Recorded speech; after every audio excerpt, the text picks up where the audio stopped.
what is the most common mistakes parents make when they are trying to discipline their teens? Oh, this is a big one, and there are a lot of things which parents do by default, unknowingly.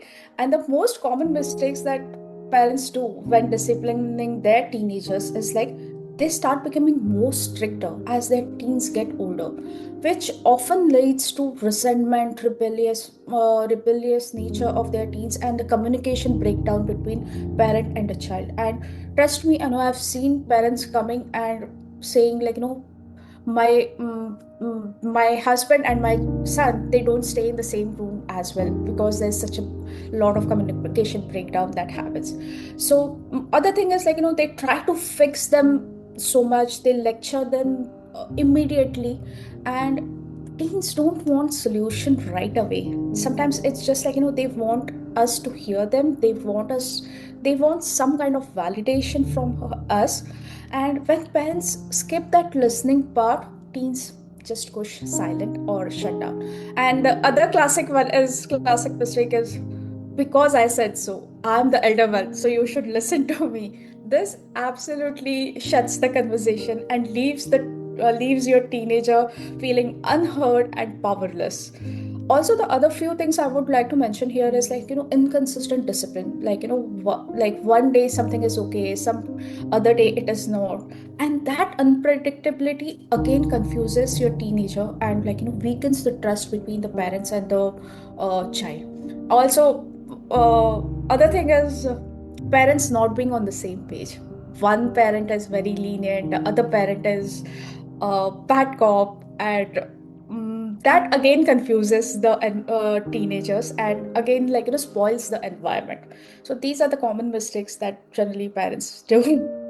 Absolutely, and you brought this very beautifully that parents sometimes are not mutually agreed, and I also feel that ego is kind of clashing between the things. And I've also seen with many parents out there, even it happens so with in-laws. The interference of grandparents, interference of mother-in-law, and so on and so forth. So in this situation, what do you think that as a mother, because it all everything boils down to a mother. So what do you suggest that when the situation happens in this way, how can women handle it? Not disrespecting the other person out there, but at the same time, how can she keep herself saying that that this is what her point of view is? Yes, it's just like, most important thing. And again, like, many times, definitely, especially when you are in a joint family or in a circumstances where you are all together and lot of influences from others. But you know what, Anu, let me tell you, when the child is growing up, the first validation or the first thing they will look is always from the parents, always from the mother, and from their partner. So it's like, very important for parents or for a mom to regulate her emotions, to regulate her reactions before dealing with any of these behaviors, and before getting influenced by the peers around her.